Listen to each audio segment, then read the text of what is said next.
የነብዩ ቤተሰብና ከነብዩ የአያት አጎቶቹ ራሱ ጣዖት አምላኪ እንደሆነ ነው የሚናገሩት። ለምሳሌ የነብዩ እና ደግሞ እስልምና የተጀመረው ይላል።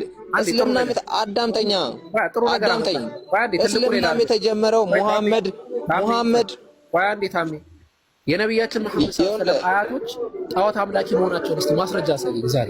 ከዛ እንጨርስ። ማስረጃውን እየነገርኩ ነው ብራዘር። ይኸውልህ ነብዩ ሙሐመድ ሻሃዳ ከያዙ ጀምሮ ነው እስልምና የተጀመረው ብሎ ነው መጽሐፍ ቅዱስ የሚናገረው። ኧረ ቆይ መጽሐፍ ቅዱስን ተውና መጀመሪያ ነብዩ ሻሃዳ ይዟል። ሁለተኛው ፖይንት እንመጣለን።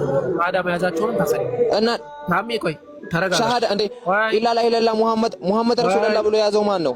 ነብዩ አይደለም እንዴ? ኧረ ቆይ ከዛ ወደዚህ ያን ለምን ቆይ? እሺ ማስረጃ አስጠን። እሺ ቆይ አትቆይሽ። እሺ ብረን አሳየን ማስረጃ። ላኢላሂ ሙሐመድ ረሱላህ ይኸውልህ ሻሃዳ የያዙበት ላኢላሂ ሙሐመድ ረሱላህ ብሎ የተያዘለት ሻሃዳ የተያዘላቸው ታሚ ላኢላሂ አይባልም። ከይቅርታ ጋር ማስረጃ መሰጠኝ ነኝ እኮ ነብያችን ማሰለም ለምሳሌ ሻሃዳ እንደያዙ ማስረጃ አስጠን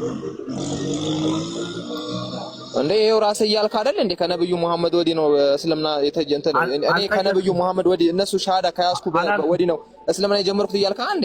ስለዛ አላወራሁም። ነብያችን መሐመድ ሰለላሁ ዐለይሂ ወሰለም እንዴ ከነብዩ መሐመድ ወዲህ ያለው ነው የምከተለው አላልከኝም? ታሜ ቆይ ተረጋጋ እንዴ። ነብያችን መሐመድ ሰለላሁ ዐለይሂ ወሰለም እየተማረ ነው። አሁን ሙግት ስለገባ ነው እንደዛ ታምራት አቡኪ እያስረዳህ ነው። አንተ አታውቅም ስለ እስልምና። ስለዚህ ከቻልክ አቡኪን ለማዳመጥ ሞክር። አይ ሞግታለሁ አውቃለሁኝ። አንተ ምን ይመለከታል? አይመለከትም። ስለኔ እውቀት አይመለከትም። ስለኔና ስለ አቡኪ ነው እያወራሁ ያለሁት። ይሞቃሃል እንዴ? እታች እንዳላረገ በስነ ስርዓት የምትጠይቅ ከሆነ ትጠይቃለህ። አቡኪን አዳምጠው አስጨርሰው። የሰማኸኝ ነው? የኔ ራሱ ያሰርተኝ እንጂ ለምን አሰርሰዋለሁኝ? ምን እውቀት አለ? ኦኬ እሺ ማስረጃ ክፈት። እንደዛ ከሆነ ማስረጃ ክፈትና ለሚጠይቅ ጥያቄ ማስረጃ ስጥ። ቶሎ በል። እኔ መጀመሪያ የምጠይቀውን ይክፈትልኛ።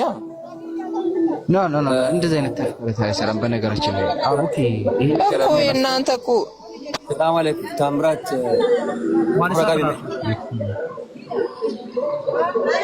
ማስረጃ ተከፍተህ ለምትናገረው ነገር ራስ እኮ ብለኛል ብራዘር። እኔ የምከተለው ከነብዩ ሙሐመድ ወዲህ ያለውን እምነት ነው የምከተለው። የትላንትናውን አልከተልም ብለኛል። ቆይ አንዴ ትሰማለህ ቢላል? የትላንትናውን አልከተልም ከነብዩ ሙሐመድ ወዲህ ያለውን ነው የምከተለው ብለኛል። ታምራት can you listen for a second? አንዴ ተረጋጋና የምትጠይቀው ጥያቄ ለምትናገረው ክሌም ለምታረገው አርጊውመንት ባክአፕ ማድረግ አለብህ። ኢፍ ኢት ኢዝ አርጊውመንት ማለት ነው። ክርክር ከሆነ የፈለግከው፣ ትምህርት ከሆነ ደግሞ የፈለግከው ጥያቄ ትጠይቃለህ። ለምትጠይቀው ጥያቄ መልስ ይሰጥሃል። ተዋጠልህም አልተዋጠልህም ትነካዋለህ ማለት ነው። አይ ሞግታለሁ የምትል ከሆነ ብሪንግ ዩር ኤቪደንስ። ይሄ ዝም ብሎ ኢትስ ናት ፖለቲክስ። ተስማምተናል ታምራት?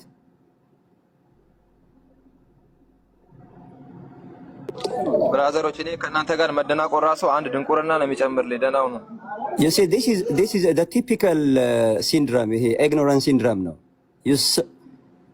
ወነአውዝ ቢላህ ይኸውላችሁ እንደዚህ አይነት ሰዎች ይኸውልህ ሲጀመር እንደዚህ አይነት ይሄ ክሮኒክ የእውቀት እጥረት ያለባቸውን ሰዎች አታስገቡ። ሂኬማ ፕሮፋይሉን ማየት ትችላላችሁ እኮ የመጨረሻ ላውዚ የሆነ ሰው ነው። ኤኒዌይስ ጎ አሄድ። አላሁል ሙስተዓን። እንዲህ ነው እንግዲህ፣ አሳፋሪ ነው። ሁሌ መጀመሪያ በቃ ጥያቄ ደህና ሰው መስለው ይገባሉ፣ ሲያዙ ደግሞ ወደ ሌላ ፖይንት ላይ ይሞክራሉ። ኦኬ ቃል ስጋ ሰላም ብያለሁ። እንዴት ነህ? ሰላም ነው? ጤናህ እንዴት ነው? ሰላም ነው? ኦኬ ከዚህ በፊት ብዙ ጊዜ እየጠየቅህ ትሄዳለህ። እስቲ ማቴዎስ ወንጌል ኢየሱስ ክርስቶስ በሰው ፊት የሚመሰክርልኝ እኔ በሰማይ ባለው በአባቴ ፊት እመሰክርለታለሁ ይላል አይደል? ለኢየሱስ ክርስቶስ ለመመስከር ፍቃደኛ ነህ?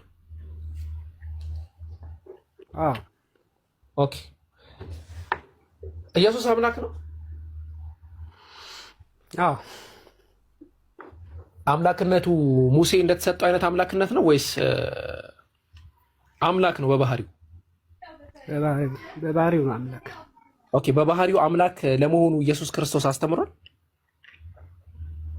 መጽሐፍ ቅዱስ ቃሉ አይደለም? አዎ ኢየሱስ በባህሪው አምላክ ለመሆኑ ምድር ላይ ሲያስተምር አስተምሯል? አዎ። እስቲ ከአራቱ ወንጌላት ውስጥ አሳየን እስቲ የቱ ጋር ነው ኢየሱስ ክርስቶስ የባህሪ አምላክ መሆኑን ያስተማረው? ማቴዎስ 10:28። ኦኬ ማቴዎስ 10:28 ምን ይላል? የዘላለም ሕይወት እሰጣቸዋለሁ። የዘላለም ሕይወት ይሰጣል አይሰጥም እኮ አይደለም ጥያቄው። ቃል ስጋ ሆነ ኢየሱስ የዘላለም ሕይወት የሚሰጥ አምላክ አይደለም? ቆይ እንደዚህ አይነት ፉሊሽ ነው ተቀበለው። ልክ ነው አቡኪ፣ ልክ ነው። ከማን ተቀብሎ ነው የዘላለም ሕይወት የሚሰጣቸው? ከራሱ ነው ወይንስ ከአባቱ? አውጣው አፉ በለኝ አቡኪ። በነገራችን ላይ አቡበክር ራሱ የዘላለም ሕይወት ይሰጣል።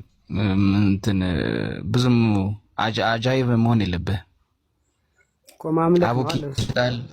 እኛ ሙስሊሞች ሁላችንም ሙእሚኖች የዘላለም ሕይወት እንሰጣለን።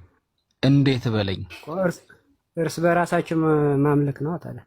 በአምላክ አላህ ትእዛዝና መመሪያ መሰረት በነቢያቶች አስተምሮት መሰረት ማለት ነው። እንትን ቢወጣ አይሻልም ወንድሜ? መጽሐፍ ኦኬ